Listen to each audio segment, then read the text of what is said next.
Good morning, students. Last time we have started chemical properties of metals and non-metals, and among those we have discussed the reaction of metals with air or with oxygen present in air, and we have find that when metal react with oxygen present in air they form metallic oxide.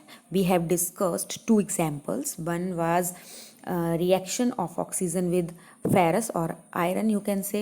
क्या हुआ था जब लोहे को पानी के sorry oxygen के साथ रिएक्शन हुई तो फेरस ऑक्साइड बना, है ना। और फेरस ऑक्साइड जिसे हम रस्ट बोल रहे थे, उसको जब हमने रेड लिटमस के साथ चेक किया तो ये पाया कि मेटालिक ऑक्साइड जो हैं they are basic in nature, they convert red litmus paper into blue. ठीक है, मैग्नीशियम ऑक्साइड का भी ऐसे ही किया था हमने कि जब मैग्नीशियम रिबन को हम ऑक्सीजन के साथ रिएक्ट करते हैं तो वो मैग्नीशियम ऑक्साइड बनाता है। और metals oxides are basic in nature, और ये हमने प्रूव किया था लिटमस की हेल्प से, लिटमस पेपर की हेल्प से। All the metal oxides they convert red litmus paper into blue. ठीक है, today we will discuss reaction of non-metal with air or oxygen present in air. What happens, see in this your book, this setup is for non-metal.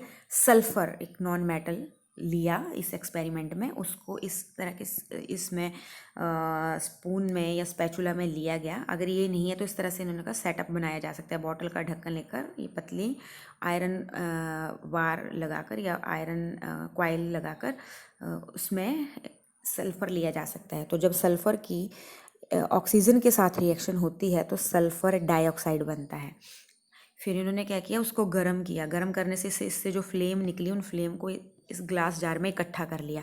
अब इसमें क्या आ गया हमारे पास, sulphur dioxide आ गया। Sulphur dioxide में थोड़ा सा पानी डाल के उसको बाहर निकाल लिया एक पेट्री डिश में, और इसमें हमने ब्लू कलर का लिटमस पेपर जो है वो डालकर देखा तो ब्लू लिटमस को इसने रेड में कन्वर्ट कर दिया। तो इससे ये प्रूव हुआ कि when non-metal react with oxygen present in air they form non-metallic oxides, and non-metallic oxides are acidic in nature, acidic होते हैं वो। ठीक है, एंड कैसे प्रूव हुआ कि एसिडिक है, they turn blue litmus paper into red. ये ब्लू कलर का लिटमस पेपर लिया था, उसको धीरे धीरे इन्होंने रेड में कन्वर्ट कर दिया। क्लियर। तो ये हो गया नॉन मेटल के लिए। दो चीज़ें पता चली कि metal oxides are basic in nature and non metal oxides are acidic in nature. Okay, next is reaction of metal and non metal with water, कि वाटर के साथ क्या होता है। तो पहले हम केस करेंगे मेटल का, फिर करेंगे नॉन मेटल का। ठीक है, मेटल के लिए ये एक्टिविटी देखेंगे। यहाँ पर क्या किया इन्होंने, एक मेटल लिया सोडियम। ठीक है, सोडियम को जब वाटर के साथ रिएक्ट किया जाता है तो वो बहुत ज़्यादा रिएक्टिव है। इस एक्टिविटी में क्या किया, सोडियम को हमने पढ़ा था कि मोस्टली मेटल जो होते हैं वो हार्ड होते हैं, लेकिन सोडियम एक एक्सेप्शन है, वो बहुत सॉफ्ट मेटल है, उसको नाइफ से कट कर सकते हैं।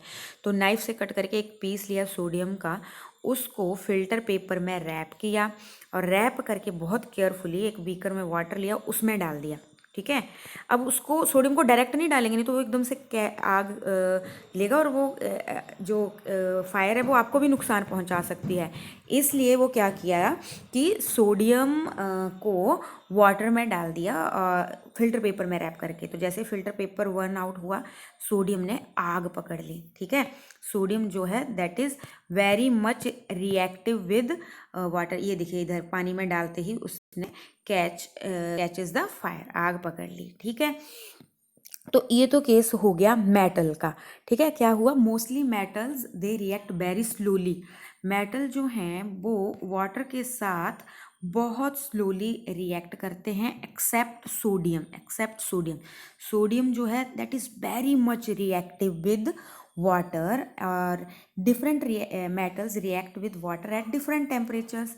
ठीक है, और एक इम्पॉर्टेंट चीज़, metal forms hydroxide with water. जब पानी के साथ कोई भी मेटल रिएक्ट करेगा तो वो मेटल हाइड्रोक्साइड बनाएगा, plus evolve out hydrogen gas. Hydrogen gas जो है वो बाहर निकलेगी। ठीक है, and reaction of non metal with water अगर डिस्कस करें तो non metal they don't react with water, though they may be very reactive in air. Air में रिएक्टिव होते हैं, वाटर में generally non metals they are very non reactive, मतलब react नहीं करते पानी के साथ, ठीक है। Except phosphorus is very reactive non metal, phosphorus जो है ना वो बहुत रिएक्टिव नॉन मेटल है, और इसीलिए फॉस्फोरस को कि वो कहीं पानी में या एयर में आग ना पकड़ ले, सॉरी एयर में आग ना पकड़ ले, उसको वाटर में स्टोर करते हैं या फिर केरोसिन ऑयल में स्टोर करते हैं। ये क्वेश्चन आता है कि वाई केरोसिन और फॉस्फोरस स्टोर्ड इन केरोसिन,